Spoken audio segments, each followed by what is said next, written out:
finally get down to start a new series that everybody has been telling you is good. You've seen a lot of stuff about it, like character designs and music, or even some action scenes from a little edit on TikTok that makes you go, I'll check it out. It seems like it's reasonably good. So that's what happened with me with Gurren Lagann. I've seen insane fan art from people like Bonesaw, who's one of my favorite artists, and I was like, yo, it's gotta be fire. A friend of mine said it's cool. I mean, it gives me even more chance to see if it's even better than cool. And there was just a whole bunch of people that have been dedicated fans to Gurren Lagann. So I get to starting episode 1. Good first episode. I mean, how much can you really expect from a episode 1? This isn't Jujutsu Kaisen, it's not Chainsaw Man. They're not gonna smack you in the face with insane things off the rip. It's a chill vibe to it. You can tell that this is going to be a pretty decent series off of the first episode, but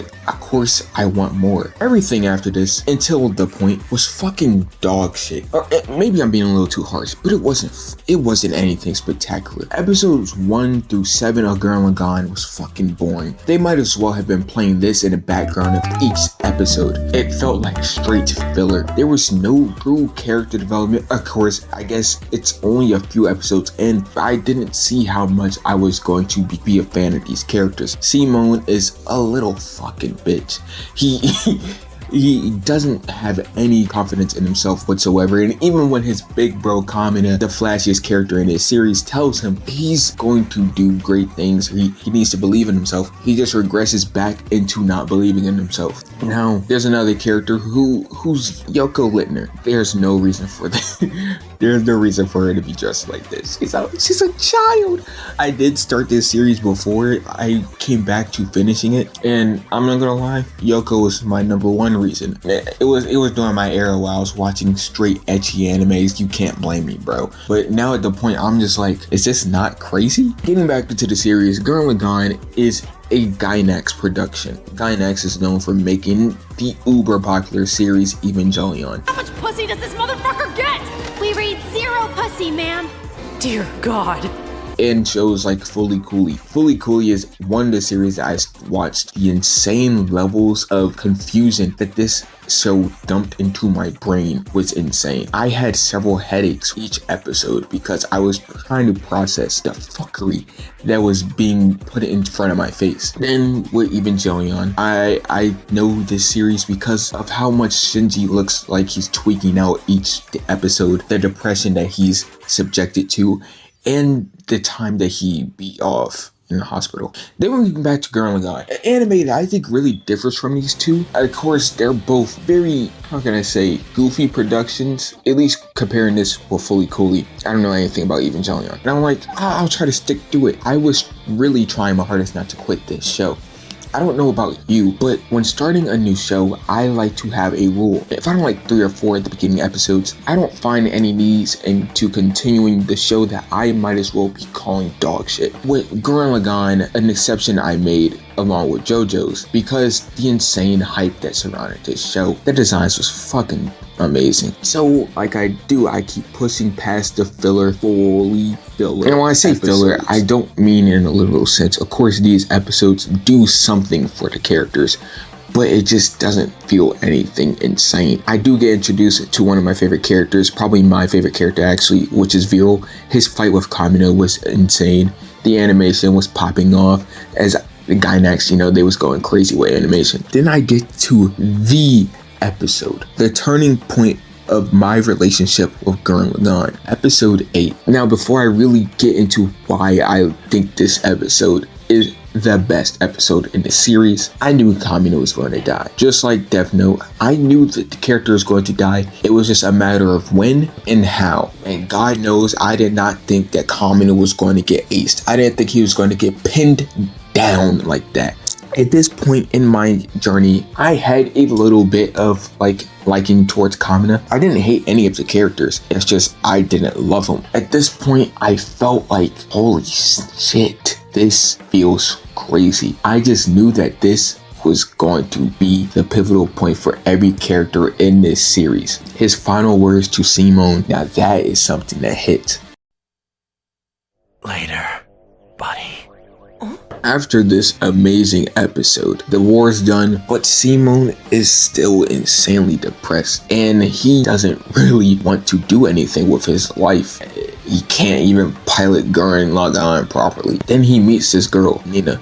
Off the rip, I know she's important. I don't really remember seeing her any promotional art, at least while watching the show. I didn't remember her. So I was just like, yeah, she's gonna be of some importance. Just to find out she's freaking Lord Janome's daughter. And what he did to her, he's a disgusting piece.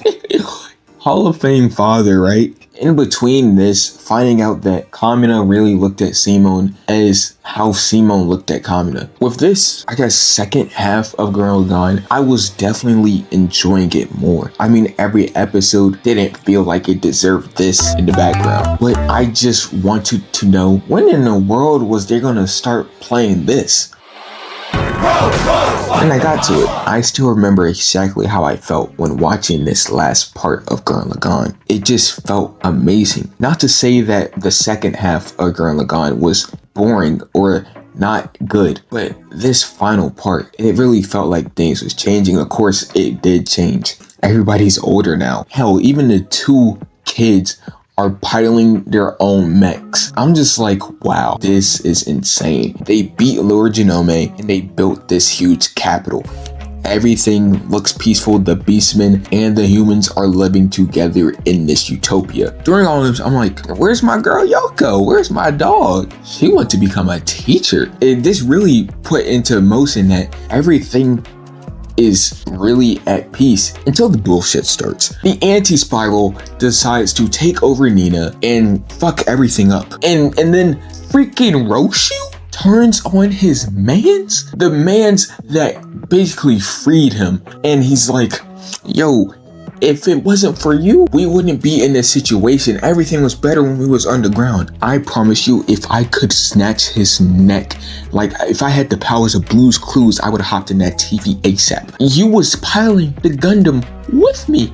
And the way that Kitan's sister was on that boy's meat, you would have thought he put work to her. That boy didn't even show her love. She was just going for the love of the game. I could really feel that this was going to be a huge battle. It was going to be huge, bro. And the anti-spiral was a fucking menace. This dude is straight powerful. Everything about this final battle between Team Gurren and the anti-spiral was This image was created for a reason, and I definitely used it to promote that I finished. The whole dream sequence they had and with each other, like basically a shared hive mind. They worked together to get back into reality to take this boy down, and we see Kamina. Kamina is still him. Even after his death, he makes sure to push Simon to his best self. And that's something that I've seen early with Simon, that he's became the person that Kamina always believed he could be. Simon has the confidence level maxed out. He doesn't question himself. Look at him. Look at him. He got sauce, bro. He's dripped out. And this doesn't even compare to the baby boy he was before that had to rely on someone. He's now the character, the hero of the story. I mean, after saving damn near everyone, how can you not feel like that guy when he tells the anti-spiral, who the hell do you think I am? This is also such an insane time because everybody was sacrificing themselves. The characters that I didn't give a fuck about to characters I was like, that's my guy. Kitan. They really didn't need to put Yoko through that again. I mean, why would they do that? I thought that was enough. But they took Kitan? They should have took his sister. This whole final battle of blows, 1-2s, left and right hooks, Mike Tyson levels of punching, freaking Tank Davis hits. Bro, if the series had the movie fight, I promise I would have stood up and applaud. I'm not gonna hide it. I don't give a fuck about mech animes. I never really have. The first mech anime I tried to watch was Dargan of Franks.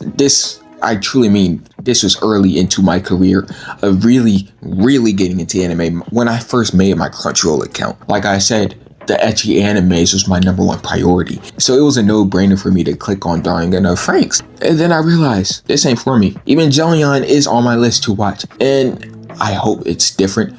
The only other mech anime that I actually liked was Gundam Witch of Mercury. I don't know what was different about that, but oh my god, it opened my eyes to possibilities. Maybe I could like mech animes. And with Gurren Lagann, this proves the fact that mech animes can be good. I guess it just comes down to the characters. And after everything was settled, he's about to get down, marry his love. It was at the wedding. She faded away. I feel like I'm repeating myself, but that's just because I'm remembering how I felt in the moment of watching this. I became a fan, bro. Earlier in the video, I said that there was exceptions I made, just like with Gurren Lagann, past the rule of watching 4 shitty episodes. And JoJo's is definitely the number one. I mean, part 1 was so freaking butt. I don't care what anybody says, even after finishing the show, I still could never care for that part. Dio is the best thing to come from it, but it was definitely worth it. The story that kicked off everything. Black Clover also has a really slow start to it. It's just this little brat screaming his ass off each episode, talking about how he wants to be the Wizard King. And he definitely still continues that, but everything else that happens around it makes it actually feel like this could happen. That I feel for the characters and how it came to an end. I can definitely say that I just love the show. So after watching Gurren Lagann, it just makes sense that this is the anime where Let It Cook is the perfect fitting. The identity of just keep watching, bro. I understand why everybody loves this show. So maybe after this series, I plan on letting other stuff just cook, bro. Because who knows, even after 10 episodes of bullshit, I can find a gem. Yeah, fuck all that positive shit. I ain't gonna lie, if I watched 10 episodes of ass, I would never pick that show back up.